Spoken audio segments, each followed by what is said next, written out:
Em Parafatologia, página 2, quarta linha de baixo para cima, poderia comentar a relação estudo serexológico e TENEPS? Falo de novo? Hein? Falo de novo?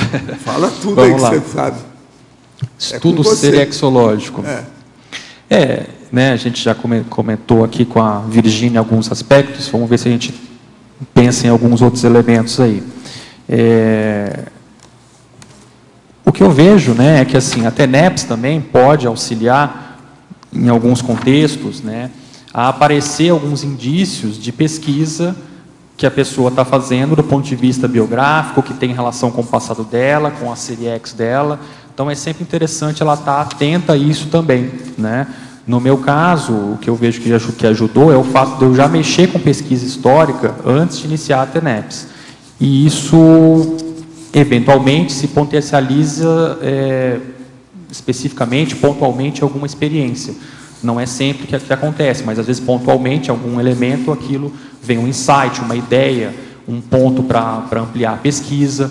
E eu vejo que, independente da pessoa fazer a pesquisa histórica ou serexológica ou não, eventualmente pode aparecer um insight, alguma coisa para ela pesquisar do ponto de vista do passado, de uma pessoa, de um grupo, e que não necessariamente aquilo tem relação com a personalidade consecutiva ou alguma coisa, mas ela tem que ter em mente que aquilo pode ter relação com algum link do passado dela, né? Teve uma situação que aconteceu em que veio um nome de uma personalidade que eu nunca tinha ouvido falar na minha vida.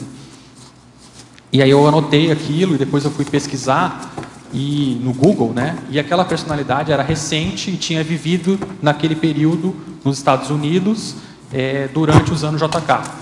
Então, assim, eu nunca tinha ouvido falar, pelo menos conscientemente, naquela personalidade, vem aquela ideia e aquilo tem uma relação com uma coisa que você já fez na prática. Não dá para saber se aquela consex foi assistida, se aquela consex apareceu para ajudar, dar alguma coisa, mas eu acho que são pontos para anotar, avaliar e ver no futuro se com o acúmulo das experiências algo vai aparecendo a mais para que você vá juntando as peças do quebra-cabeça, né? Acho que é por aí. Como evitar assim do infantilismo? Até hoje não consegui parar de ver desenhos infantis e julgar videogame. Mas uns meses antes era pior, pois cheguei a usar chupeta. O cara tem 18 anos.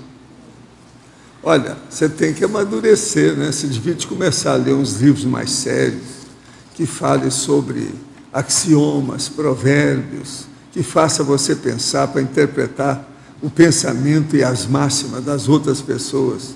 Isso às vezes vai te ajudar. Você tem que amadurecer a cabeça e procurar também escrever, ler, mexer com mental soma para escapar do processo do infantilismo. Outra coisa, começa a escutar, por exemplo, palestras, conferências de gente de idade que esteja tratando de assunto mais avançado. Isso também vai ajudar você. O infantilismo, às vezes, permanece com a pessoa mesmo adulta, ela quase sempre vai se dedicar, por exemplo, à pediatria, dentro da medicina, algum processo de escola, de criança, vai trabalhar, por exemplo, numa creche. Isso é muito comum, são pessoas que permanecem com a síndrome do infantilismo. Então, você tem que fazer justamente o contrário disso, pensar como uma pessoa adulta.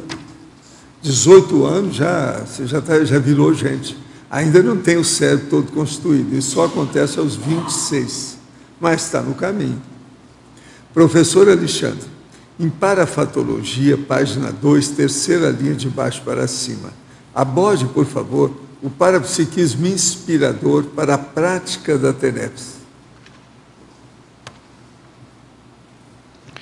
O parapsiquismo inspirador para a prática da TENEPS, eu vejo que é um pouco do que a gente está falando aqui ao longo da tertúlia, né? Eu vejo que chega um ponto na condição da pessoa que o parapsiquismo vai auxiliar ela nessa definição se ela deve começar a fazer a TENEPS ou não, né? Então, esse é um ponto sério. Eu acho que claro que ela não vai dominar o parapsiquismo para começar a TENEPS, isso não faz sentido, não é dessa forma, mas ela tem que ter algum nível de parapsiquismo, algum nível de parapercepção, de maneira que ela possa atuar de forma satisfatória com relação à TENEPS. E esse parapsiquismo inspirador com relação à TENEPS é justamente isso. Essa condição de extrapolacionismo que a gente está comentando aqui, dos fenômenos, elas atuam como uma inspiração para a pessoa avaliar o contexto dela e se posicionar se ela vai começar a prática da TENEPS ou não. Então, nesse sentido, o parapsiquismo ele é inspirador, essa inspiração ela é neutra, ela pode ser positiva ou negativa, cabe a autocrítica dela nesse contexto, e é nesse sentido que eu vejo que funciona.